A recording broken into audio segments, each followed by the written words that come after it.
Walang tao na hindi mapapahanga sa kanya na kahit foreigner ang kanyang asawa ay hindi siya nag-take advantage. Mas lalo pa niyang sinisipagan at dumidiskarte para mabuhay. At bukod pa dyan, hindi siya mapanlamang na asawa, hindi materialistic at hindi magarbo na asawa. Kaya ito ang dahilan kung bakit siya nagustuhan ng mga manunood. Dahil sa pinapakita niya lang ang kanyang totoong buhay kung paano maging kontento at mamuhay ng simple lamang. So yun mga idol, ginawa nga pala ni Maria Lassen ang kanyang YouTube channel noong September 2013 at ngayon ay meron na siyang 500,000 plus subscribers sa kanyang official YouTube channel.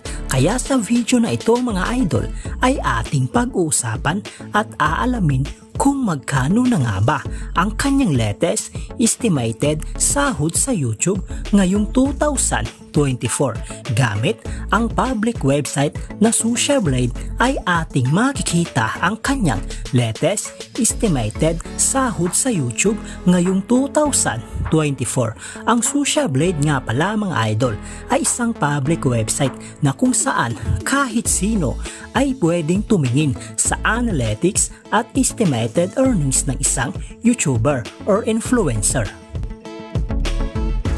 So yun mga idol, nandito na tayo sa Socialblade at ito ang Socialblade channel ni Maria Lassen kung saan pwede nating makita ang status ng kanyang YouTube channel at ang kanyang latest estimated earnings sa YouTube ngayong 2024. So yun mga idol, dito sa kanyang uploads ay nasa 250 na. Subscribers naman ay nasa 559,000 na. Video views naman ay nasa 78,035,888. Country ay Australia. Pero alam naman natin na taga Pilipinas siya. Channel type ay people at ginawa niya ang kanyang YouTube channel noong September 2013. At dito naman sa baba mga idol, ang total grade niya ay nasa letter B. Socialblade rank ay pang 51,432. Subscriber rank ay pang 1,751. Video views rank ay pang 208,137. Country rank ay pang 461 at ang people rank ay pang 1,318. At dito naman sa kanyang subscribers noong last 30 days ay merong pumasok na 35,000 subscribers. Bumaba ang kanyang subscribers percentage sa 32.1% at sa kanyang video views naman ay merong pumasok na 10,698,000 views. Tumaas ang kanyang video views percentage sa 14.3%.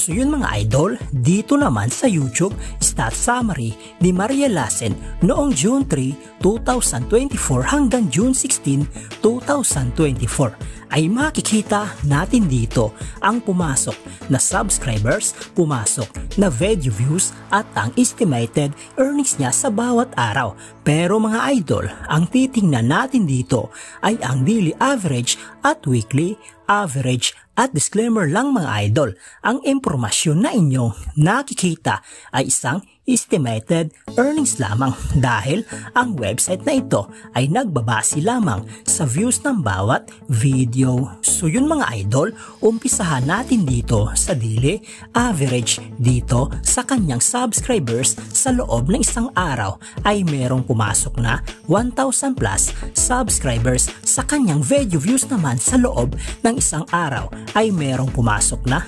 356,586 video views. At dito naman sa kanyang estimated earnings sa loob ng isang araw, simula dito sa lowest ay merong pumasok na $89 hanggang sa highest na umabot ng $1,400.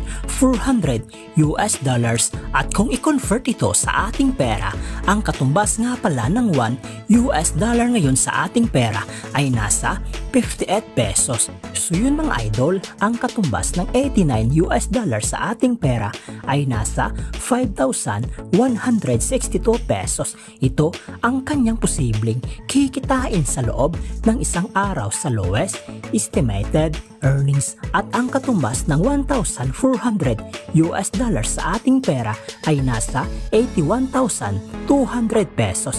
Ito naman ang kanyang posibleng kikitain sa loob ng isang araw sa highest estimated earnings. Bago natin ipagpatuloy ang video na ito ay please naman po mga idol, pakipindot naman ang like bilang suporta sa video na ito.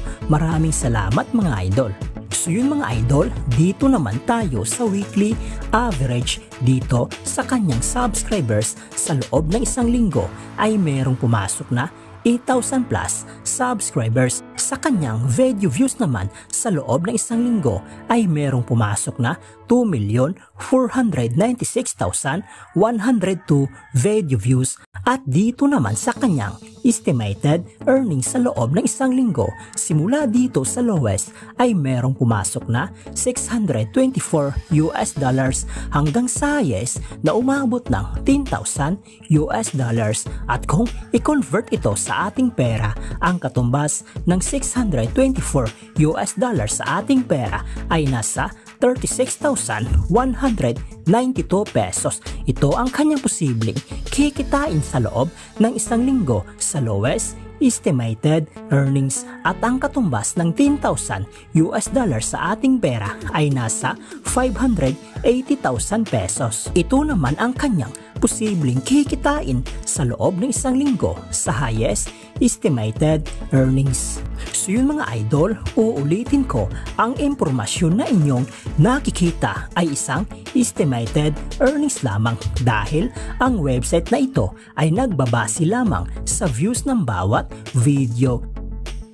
So yun mga idol, dito naman tayo sa monthly at yearly estimated earnings. Simulan natin sa monthly estimated earnings. Simula dito sa lowest na merong pumasok na $2,700 hanggang sa highest na umabot ng $42,800.